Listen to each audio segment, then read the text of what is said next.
Yoya, akkam jirtu? How are you? In today's lesson, we will look at family members. In Afaan Oromoo, the word family is maatii.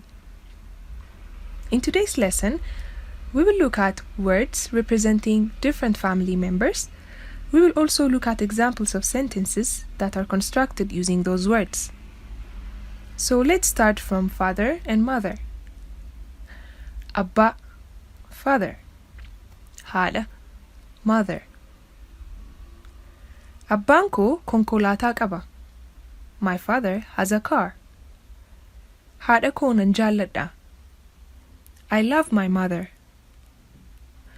Obboleessa, brother. Obboleettii, sister. Ani obboleessa tokkon qaba. I have one brother. Obboleettiin koo dhufaa jirti. My sister is coming. Eessuma, uncle, mother's brother. Wasiila, uncle, father's brother. Adaada, aunt. The above three words that we mentioned earlier, eessuma, wasiila, and adaada, can be interchangeably used in different dialects. For example, in some areas of Oromiyaa, the word eessuma can be used for both the aunt and the uncle on the mother's side, whereas wasiila is used for the uncle on the father's side, and adaada is used for the sister of the father or the aunt on the father's side. So we should always be reminded of these different usages in different dialects.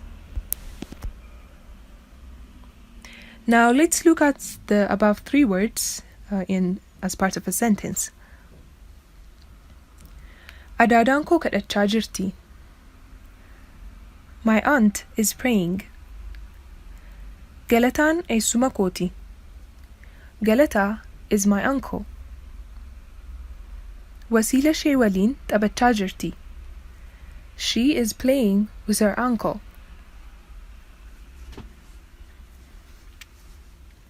Akkoo, grandmother. Akaakayyuu, grandfather. Akaakilee, great-grandfather. Example. Akaakayyuun koo baadiyyaa jiraata. My grandfather lives in the countryside.